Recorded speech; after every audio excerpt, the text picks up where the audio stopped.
I am really excited about the latest Sony A9 Mark III with a global shutter that's just been released. But there's no ways I could ever afford it. So why am I excited about it then? Well, I have the next best thing. A Nikon D40. It has a CCD sensor, which is actually a global shutter. And the reason I'm excited about it is because technology has finally caught up to my invention, which is superspeed photography. Now, superspeed photography is the act of actually photographing an event you created by pressing the shutter.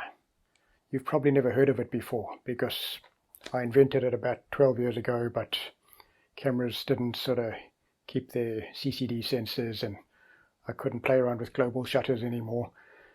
And I sort of lost interest in it for a while.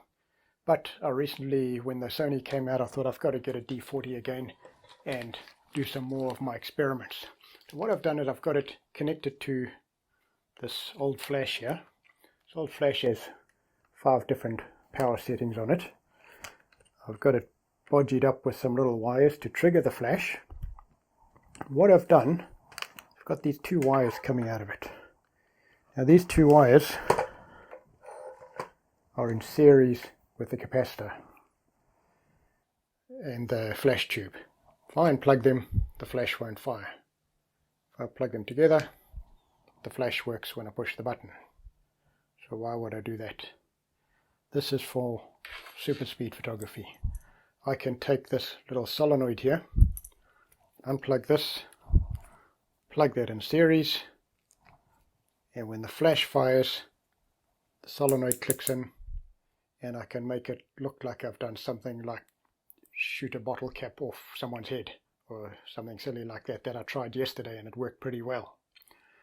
Or the solenoid is good for like videos where you want to do a trick shot, but if you want to get something that happens at the exact instant that you press the shutter, you can take something like an ignition coil. When you take the picture, you get a spark at any shutter speed, and the spark only happens because you've taken that picture. There's another 2 wires coming off the coil. You can plug that in line there, and I take this wire, stick it on the top there, and at these 2 wires I've got about a 30,000 volt spark as I take the picture. So if you think about it now, you get sports photography where people just fire away, click, click, click, click, click, and they hope they get the shot right. You get high-speed photography, which I've done before, where you set something up and you set a shutter speed of maybe 2 seconds. And you go click, and in that 2 seconds you've got to do something like shoot a water balloon, and the flash, sound-activated flash trigger captures that moment, and you've got a photo at 1/41,000th of a second exposure if the Nikon SB800 is set at 128th power. Super speed photography is very different. As you push that button, you create the event. The flash fires, the electricity goes through the ignition coil as well, it generates a spark, and you are now photographing something at any speed, which is wonderful with a global shutter, and it is happening only because you push that shutter. So let's see what I can do with this and maybe some water running through and out in broad sunlight, just to show that the advantage of a global shutter is that you don't have to have a dark room and a slow shutter speed to create the event. You create it when you take the picture. Let's have a look at some pictures. Playing around a bit here.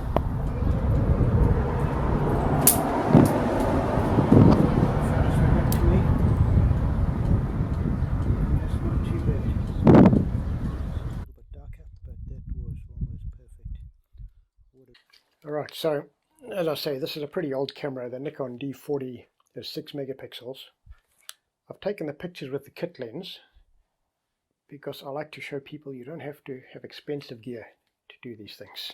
You don't have to have a $5,000 lens and $10,000 camera body to get interesting photographs. Obviously with a decent macro lens, if you want to get that close to 30,000 volts, you can get much closer or a longer telephoto lens, you can get closer and you can get some much better pictures than these, because these I've had to blow them up.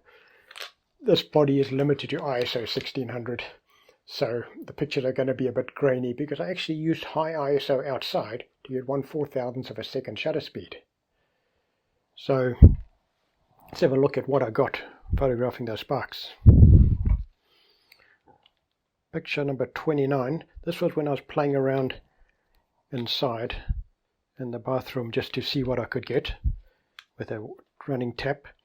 It looks pretty dark, but you can see the spark wrapping itself around the water. Here's another one that doesn't look all that wonderful. Here's another one where we see the spark wrapping itself around the water again. And let's have a look what we got outside.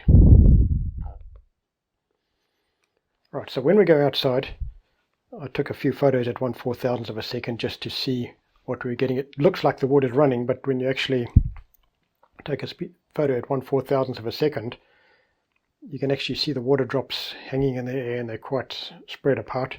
So at one stage I had to increase the speed of the water.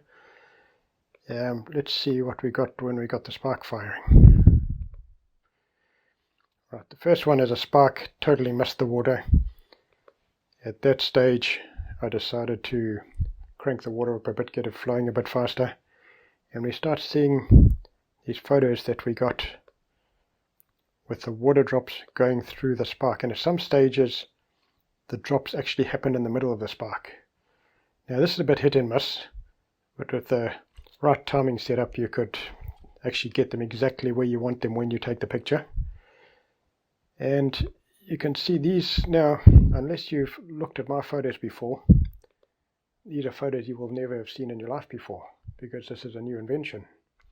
It's just, as I say, when they stopped making CCD sensors and Nikon cameras, I kind of lost interest with it. But now, with a new Sony that's out, I'm just really hoping that this filters down to the lower bodies and I can resume this, and maybe people can get some inspiration from my work and try for themselves and see what they can get with super speed photography. Realistically, at this stage, the limits are only your imagination. So, I hope you like my new invention. Hope you like some of the photos that I've taken. And subscribe if you want to see more videos like this.